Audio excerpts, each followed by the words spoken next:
Hi there, this is Manny with Classic Auto Repair. Today we're going to do a video inspection on a 1971 Chevelle, and we're going to run down the inspection report on the top side, and then I will wrap that up with the bottom side inspection. Here's the radiator cap out of the car. It's got a failure on pressure holding, and so I'm going to replace this radiator cap with a new one. 16 pound is preferred. It had a 19 pound in it, and I had some corrosion that I'll clean up here, and then it's lost a lot of antifreeze here. About a gallon of antifreeze is out of the radiator, and there's nothing in the overflow bottle, so I'm not really sure what's going on here. I don't like these bolts being pressed against the bottle, but I guess there's no other way to do this.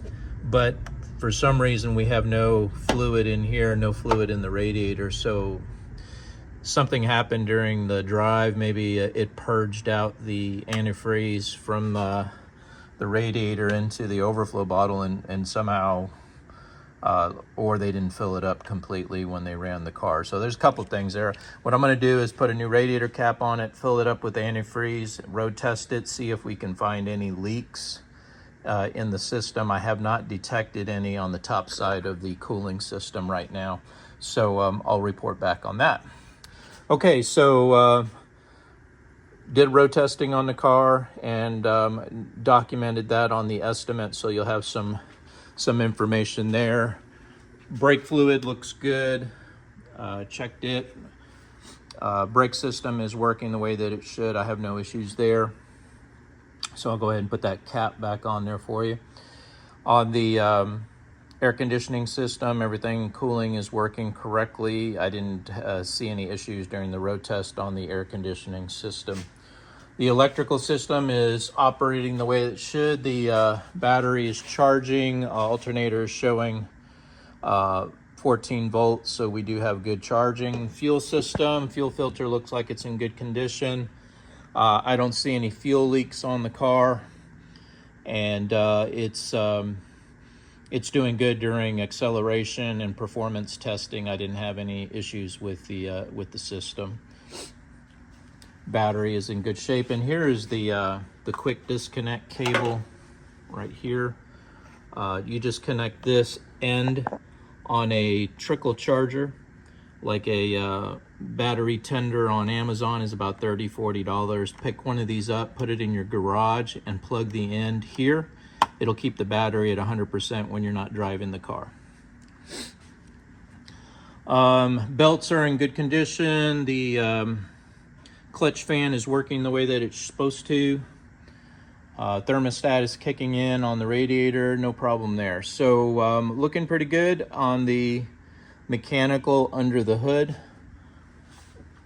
Air filter's in good shape, don't need to replace it. Everything, like I said, is pretty much brand new on the car. One item that did not pass the test is the wiper system. The wiper motor is not engaging with the switch, and I put a diagnostic time on the estimate. If you approve it and want me to investigate what's causing the power failure, I can check that out for you. Just let me know, as well as any of the diagnostic items on the estimate. Those are all just items I noticed, and then I'm putting down some time so that I can address those specific faults. As in the wiper motor, I need quarter hour, 6750, to check it out and see what's going on there. It may need more time, it may need more parts, but this is kind of a diagnostics to figure out the problem. Same with the horn. No horn operation. That is not a factory steering wheel, so chances are the guts behind here are not connected, and I would have to get that checked out. Or we can put a bypass horn under the dash, a button, much more cost effective than this. And then you had mentioned about putting a different steering wheel. You may want to hold off on any repairs on the steering and the horn, because with a new horn system, I got to completely redo everything for the connections to the the horn circuits and relays and things like that. So that's up to you. All right, so those are a couple of items there. Exterior paint, I have a paint guy, or actually he's a detailing and top coat, basically does the ceramic coating, buffing, anything to get the paint back in good condition. So I'll give you his card, as well as his contact information is also on the estimate, so you can pay him a visit. He's down the street about 10 minutes away from the shop, and probably convenient for you as well. Okay, on the front side, tire rubs during road testing. I'll get that on the lift and see what we can do about that, but most of the time it's because of these wider tires on the front. They're pudged out a little bit here. You could actually go with a narrower front tire, which would get you a little more clearance. The other item you could do is putting some front coilovers, as you had mentioned. We don't do it at this shop, but if you raise the front suspension, that will also get you the clearance so that you may be able to avoid the rub without replacing the tires. Oil leaks, I still got to check that out. You had mentioned about painting the drums silver or black. I have $225 on that to remove the rear wheels.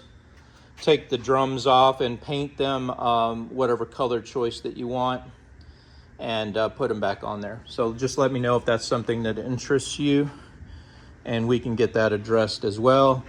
The front calipers are painted red, and you may want to just leave them the way they are, or you may want to change the color on those as well. Let's see, diagnostics on the carburetor, base idle too high, check on solenoid for AC, compressor drag. Okay, so the engine right now is running too high on the base idle, and if you don't know, on an Edelbrock carburetor, the adjustment for your base idle is right here, this screw. You just turn that with a screwdriver counterclockwise, and your idle will reduce. Turn it clockwise and it'll go up. You want to do this after the engine is warmed up and hot, so that it's not on the choke cycle, because that's a different idle setting for that.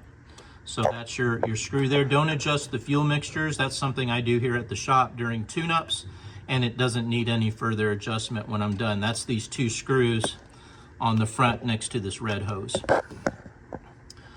All right, so they do make a device that connects to the carburetor, and when the air conditioning is on, it pushes the throttle forward a little bit, increasing the RPMs, and it bolts right here. It's something we can look at for a future visit if it's something that you want to address, or simply adjusting that idle, base idle, for summertime when you're running air conditioning, which creates a drag on the system because of this compressor.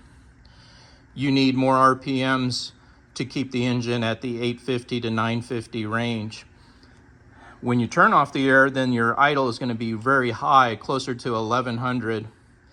And that's why the engine stays running. When you turn it off, you get this run-on condition. It's because the idle is too high, because they're trying to compensate for the compressor drag when the AC is on. So again, you can override this by simply using a screwdriver in the summer, crank it up. In the winter, crank it down, the base idle, and she'll be performing where you want. Unfortunately, old cars don't have computers, so they cannot adjust themselves for different operating conditions. So I have some diagnostics times there of 100 and 1250 for me to kind of look into that and see about doing that repair. It will require parts and additional labor. Let's see, inspect starter for engagement. I did experience this issue during road testing and moving the vehicle around at the shop. The starter's not engaging the solenoid teeth. When the solenoid kicks, it's not engaging the flywheel. So you're getting a spin on the starter motor, and you have to do it several times before it engages. This is usually the result of one of a few things. It could be an adjustment of shims on the starter to get it in better alignment so that it engages properly. Second, the starter plunger itself could be damaged, and you need to replace the starter to get a better actuation. That's usually from when they put it in. If they didn't put it in correctly, you could have damage, and therefore it needs to be replaced.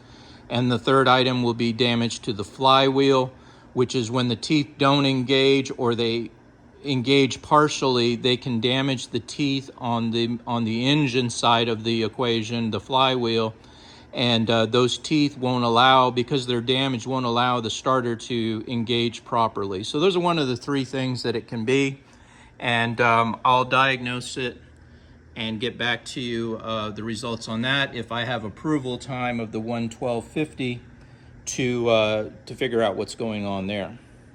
And you can see my notes on road test number 1, anything I noted during the test. And then of course all the test results of doing the mechanical safety test and where the car faulted. And down below will be the diagnostics to address those items, as well as the items that you had on your list. So the next step will be for me to check the bottom side of the mechanical, the drivetrain from the bottom side of the car, and then I can report back anything that I see there as well. Things like the trim, fit, anything on the interior that you want me to take a look at, just let me know. But overall, the condition is really, it's a really nice car. It was a very good build. They're just like all cars. They have so many parts that even when the car is sitting, waiting to be purchased, there are items that are going to fault, and those need to be addressed to make it safe and reliable for you on the road. So like I said, I've checked things like brake lights, license plate lights, turn signals, park lights, things that you need for operation so you don't get pulled over by the police when you're out cruising around. Those kind of items are important that they work and have been checked, which is what I'm doing now. I'm going to get on the bottom of the car and I'll report back on a second video. This is Manny with Classic Auto Repair. Thanks for watching.